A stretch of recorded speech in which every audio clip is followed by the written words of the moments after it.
Internal control is the system that an organization puts in place to manage its risks, with a risk being a threat to achieving its objectives.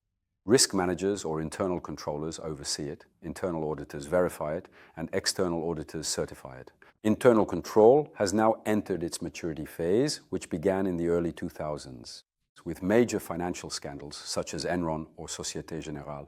This led to the creation of well-known laws institutionalizing internal control, notably the Sarbanes-Oxley Act in the United States and the Financial Security Law, LSF, in France.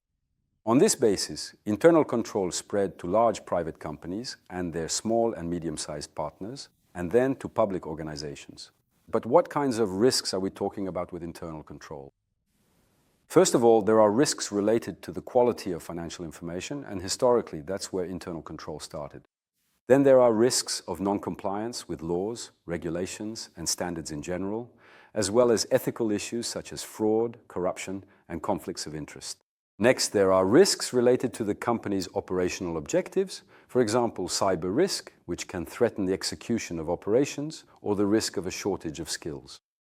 The major issue that remains regarding internal control is its management, where maturity is still far from being achieved.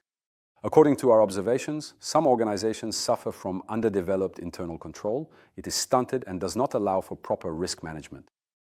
In others, particularly in the public sector, internal control suffers from hypertrophy and becomes a source of bureaucracy, excessive procedures, or even the improper use of these procedures.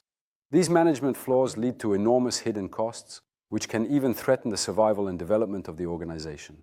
So, what are the keys to effective management of the internal control system? That is the question. The first point is the quality of risk identification through a relevant and engaging risk mapping. In fact, AI and hidden cost indicators can help build this risk mapping.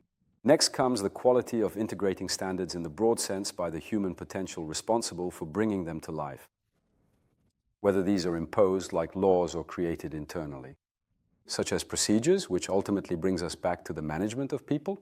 The COSO cube model, which is fairly well known and widespread, can help with mapping.